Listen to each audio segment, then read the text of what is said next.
বিধানসভা নির্বাচনে বিপুল ভোটে জিতে রাজ্যে ক্ষমতায় এসেছে বিজেপি। তবে রাজ্য সরকারে পালাবদল হলেও রাজ্যের সিংহভাগ পুরসভা এখনো তৃণমূলের দখলে। তার মধ্যে একটি দক্ষিণ দমদম পুরসভা। এই দিন সেখানে গিয়ে চেয়ারপারসনকে পুরো পরিষেবা চালু রাখতে বললেন জয়ী 3 বিজেপি প্রার্থী।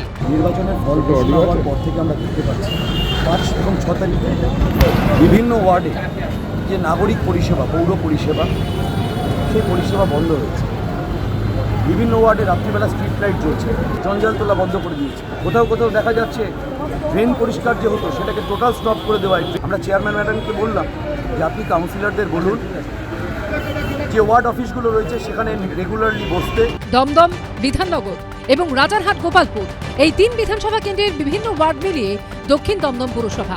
তার মধ্যে বেশ কয়েকটি ওয়ার্ডের বাসিন্দা পুরো পরিষেবা পাচ্ছেন না বলে কিছুদিন আগে সোশ্যাল মিডিয়ায় সরব হন রাজারহাট গোপালপুরের জয়ী বিজেপি প্রার্থী তরুণজ্যোতি তিওয়ারি। পৌরসভা তাদের পরিষেবা দিতে ব্যর্থ হচ্ছে এবং এটা ব্যর্থ হচ্ছে না, এটা ইচ্ছাকৃত করছে। বিধাননগর মিউনিসিপ্যাল কর্পোরেশনের যে 16টা ওয়ার্ড রাজারহাট গোপালপুরের মধ্যে পড়ে তাদেরকে, এবং সাউথ দমদম মিউনিসিপ্যালিটি যে 8টা ওয়ার্ড পড়ে তাদেরকে পরিষ্কার একটা কথা রিকোয়েস্ট করছি, রিকোয়েস্টই করছি যে আপনারা পৌর পরিষেবা দিতে বাধ্য।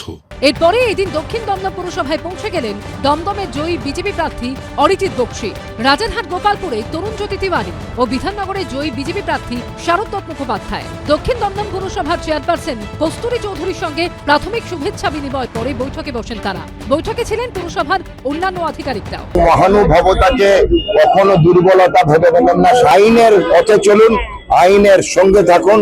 শাসকের আইন বন্ধ হয়ে গেছে, আইনের শাসন শুরু হয়ে গেছে 5 তারিখ থেকে, সেটা মাথায় রাখুন। কাউন্সিলরদের বিষয়টি জানানো হবে বলে আশ্বাস দিয়েছেন তৃণমূল পরিচালিত দক্ষিণ দমদম পুরসভার চেয়ারপারসন। প্রত্যেক কাউন্সিলরকে বলে দিতে বলেছেন যে তারা যেন তাদের ওয়ার্ড অফিসে বসে নাগরিকদের জন্য যে পরিষেবা, সেই পরিষেবাটা যেন সুষ্ঠুভাবে প্রতিদিন নিয়ম মেনে দেন, তাতে যেন কোনো রকম খেদ না পড়ে। 2022 সালের 27শে ফেব্রুয়ারি পুরো ভোট হয়। দক্ষিণ দমদম পুরসভায় 35টি আসনের সবকটিতে জয়ী হয় তৃণমূল। জয়ন্ত পালের রিপোর্ট, এবিপি আনন্দ। চালু থাকা কোনো সামাজিক কল্যাণকর কর্মসূচি বন্ধ এই সরকার করছে না। মন্ত্রিসভার প্রথম বৈঠক, আর সেখানেই মোদী সরকারের আয়ুষ্মান ভারতের সঙ্গে পশ্চিমবঙ্গকে যুক্ত করার সিদ্ধান্ত নিল এ রাজ্যের নতুন বিজেপি সরকার। কিন্তু এ রাজ্যের স্বাস্থ্য সাথী, লক্ষ্মীর ভান্ডারের মতো যে প্রকল্পগুলো চালু রয়েছে সেগুলোর কি হবে? সেগুলো কি চালু থাকবে? সোমবার প্রথম মন্ত্রিসভার বৈঠকের পরেই মুখ্যমন্ত্রী শুভেন্দু অধিকারী স্পষ্ট করে দিলেন, আগে থেকে চালু থাকা কোনো সামাজিক প্রকল্প বন্ধ হবে না। কোনো চালু থাকা সামাজিক প্রকল্প সে 30 বছর আগের হতে পারে, 10 বছর আগের হতে পারে, কোনো সামাজিক প্রকল্প আমরা বন্ধ করছি না। কিন্তু ট্রান্সপারেন্ট, স্বচ্ছতার সঙ্গে সেগুলো হবে।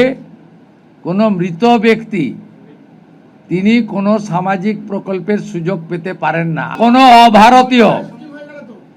অভারতীয় তিনি ভারতের কোনো প্রদেশ বা জাতীয় সরকারের কোনো বেনিফিট তার পাওয়া উচিত নয়। হ্যাঁ, খুব খুশি। হ্যাঁ, এই প্রকল্প আমরা একটু চিন্তায় ছিলাম, যে এই প্রকল্পটা হয়তো বন্ধ হয়ে যাবে, কিন্তু এখন তো দেখছি না, এই প্রকল্পটা আমরা সুবিধাটা পাবো এই প্রকল্প। এবারের ভোটের প্রচারে এবং তার আগেও বারবার মমতা বন্দ্যোপাধ্যায়কে দাবি করতে শোনা গেছে বিজেপি ক্ষমতা এলে চালু থাকা সামাজিক প্রকল্প বন্ধ করে দেবে। বলছি ওরা নাকি আপনাদের অনেক দেবে। বিহারে জানেন তো, ইলেকশনের আগে ব্যাংক অ্যাকাউন্টে মেয়েদের ঢুকিয়েছিল 8,000 টাকা, আর যেই ইলেকশন হয়ে গেছে চালিয়ে দিয়েছিল বুলডোজার, আর 1 পয়সাও দেয় না। অন্যদিকে বিজেপি বারবার আশ্বাস দিয়েছে তারা ক্ষমতা এলে কোনো চালু থাকা প্রকল্প বন্ধ হবে না। मैं आज कहकर जाता हूं, एक भी जन कल्याण की योजना बंद नहीं होगी। इसके साथ साथ ये सारी योजना लागू करने का काम भारतीय जनता पार्टी करेगी। एक भी योजना।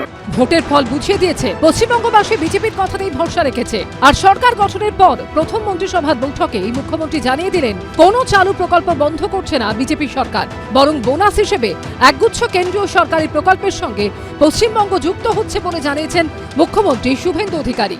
প্রধানমন্ত্রী জন আরোগ্য যোজনা, প্রধানমন্ত্রী ফসল বীমা যোজনা, ক্রপ ইন্স্যুরেন্স, প্রধানমন্ত্রী স্কুলস ফর রাইজিং ইন্ডিয়া PM-শ্রী, প্রধানমন্ত্রী বিশ্বকর্মা, বেটি বাঁচাও বেটি পড়াও, প্রধানমন্ত্রী উজালা যোজনা 3.0, এবং অন্যান্য কেন্দ্রীয় স্কিম বা সেন্ট্রাল গভর্নমেন্ট স্পন্সর্ড স্কিম আমরা যুক্ত হওয়ার সিদ্ধান্ত নিলাম। ওই দুটো রাজ্য এবং সেন্ট্রালের দুটো স্কিমেরই সুবিধা পাবো, বঞ্চিত আর থাকবো না।